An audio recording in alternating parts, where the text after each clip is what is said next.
कर्मों का फल तो सबको भोगना पड़ता है। बेटा बनकर, बेटी बनकर, दामाद बनकर और बहू बनकर कौन आता है जिसका तुम्हारे साथ कर्मों का लेना देना होता है। लेना देना नहीं होगा तो कोई नहीं आएगा। एक फौजी था, उसकी माँ नहीं, बाप नहीं, शादी नहीं, बच्चे नहीं, भाई नहीं, बहन नहीं, अकेला ही कमा कमा के फौज में जमा करता जा रहा था। तो थोड़े दिन में एक सेठ जी फौज में माल सप्लाई करते थे। उनसे उनका परिचय हो गया और दोस्ती हो गई। सेठ जी ने कहा, जो तुम्हारे पास पैसा है वो उतने के उतने ही पड़ा है, तुम मुझे दे दो, मैं कारोबार में लगा दूंगा। पैसे से पैसा बढ़ जाएगा, इसलिए तुम मुझे दे दो। फौजी ने सेठ जी को पैसे दे दिए। सेठ जी ने कारोबार में लगाया। कारोबार उनका चमक गया, खूब कमाई होने लगी, कारोबार बढ़ गया। थोड़े ही दिन में लड़ाई लग गई। लड़ाई में फौजी घोड़ी पर चढ़कर लड़ने गया। घोड़ी इतनी बदतमीज थी कि जितने जोर जोर से लगाम खींचे उतने ही तेज भागे। खींचते खींचते उसके गलफर तक कट गए, लेकिन वो दौड़कर दुश्मनों के गोल में जाकर खड़ी हो गई। दुश्मनों ने वार किया, फौजी भी मर गया, घोड़ी भी मर गई। अब सेठ जी को मालूम हुआ कि फौजी मर गया तो सेठ जी बहुत खुश हुए। उसका कोई वारिस तो था नहीं, अब ये पैसा देना किसको। अब मेरे पास पैसा भी हो गया, कारोबार भी चमक गया, लेने वाला भी नहीं रहा और सेठ जी बहुत खुश हो गए।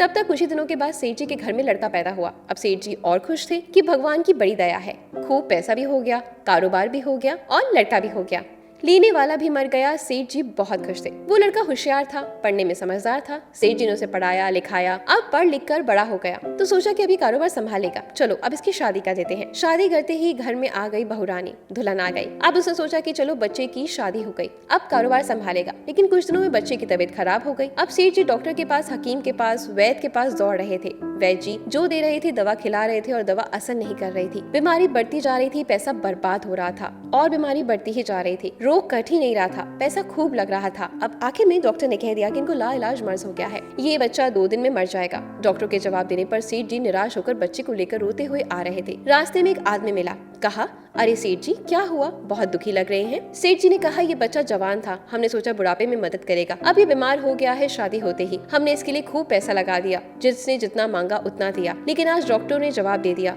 अब ये बचेगा नहीं, असहाय रोग हो गया है, इसे ला इलाज मर्ज है, अब ले जाओ घर, 2 दिन बाद ही मर जाएगा। आदमी ने कहा, अरे सेठ जी तुम क्यों दिल छोटा कर रहे हो, मेरे पड़ोस में वैद्य जी दवा देते हैं, 2 आने की पुड़िया खाकर मुर्दा भी उठकर खड़ा हो जाता है, जल्दी से तुम वैद्य जी के पास ले जाओ। सेठ जी दौड़कर गए, 2 आने की पुड़िया ले गए और पैसा दे दिया। पुड़िया ले आए, बच्चे को खिलाई, बच्चा पुड़िया खाते ही मर गया। बच्चा मर गया। अब सेठ जी रो रहे थे, सेठानी भी रो रही थी, घर में बहुरानी और पूरा गाँव भी रो रहा था। गाँव में शोर मच गया कि बहुरानी सेठ की कमर जवानी में टूट गई। सब लोग रो रहे थे। तब तक महात्मा जी आ गए। उन्होंने कहा, भाई क्यों रोना धोना। लोग बोले, सेठ का एक जवान लड़का था, वो भी मर गया, इसलिए सब लोग रो रहे हैं, सब दुखी हो रहे हैं। महात्मा बोले, सेठ जी रोना क्यों। सेठ महाराज, जिसका जवान बेटा मर जाए वो रोएगा नहीं तो क्या करेगा। महात्मा जी, तो आपको क्यों रोना। सेठ, मेरा बेटा मरा है तो किसको रोना। महात्मा, उस दिन तो आप बड़े खुश थे। सेठ, किस दिन। महात्मा जी, फौजी ने जिस दिन पैसा दिया था।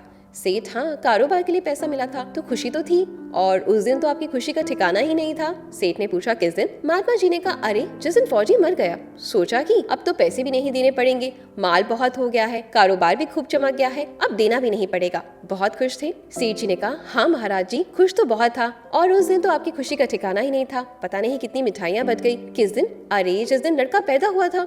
सेठ जी ने कहा, महाराज लड़का पैदा होते तो सब खुश होते हैं, मैं भी हो गया तो क्या बात थी। उस दिन तो खुशी में आपके पैर जमीन पर भी नहीं पड़ रहे थे। सेठ जी, किस दिन। अरे जिस दिन बेटा ब्याहने जा रहे थे। महाराज जी, बेटा ब्याहने जाता है तो हर आदमी खुश होता है, और मैं भी खुश हुआ, तो अब इतनी बार खुश हो गए तो जरा सी बात पे रो क्यों रहे हो। महाराज जी, ये जरा सी बात नहीं, जवान बेटा मर गया है, ये जरा सी बात लगती है आपको। अरे सेठ जी, वही फौजी पैसा लेने के लिए बेटा बनकर आया था, पढ़ने में, लिखने में, खाने में, पहनने में और शौक में, श्रृंगार में जितना लगाना था लगा लिया, शादी ब्याह में सब लग गया, और ब्याज दर ब्याज लगाकर डॉक्टर को दिलवा भी दिया। अब जो 2 आने पैसे बच गए हैं वो भी वैद्य जी को दिलवा दिए और पुड़िया खाकर चल दिया। अब कर्मों का लेना देना पूरा हुआ। सेठ जी ने कहा, हमारे साथ तो कर्मों का लेना देना था, चलो हमारे साथ तो जो हुआ सो हुआ, लेकिन वो जवान बहुरानी घर में रो रही है, जवानी में उसको धोखा देकर विधवा बनाकर चला गया, उसका क्या, उसका कोई जुर्म नहीं, उसके साथ ऐसा क्यों गुनाह किया। महात्मा बोले, ये वह घोड़ी है जिसने जवानी में उसको धोखा दिया, इसने भी जवानी में उसको धोखा दे दिया था। वैद्य शास्त्र व पुराणों के साथ सभी साधु संतों का कहना है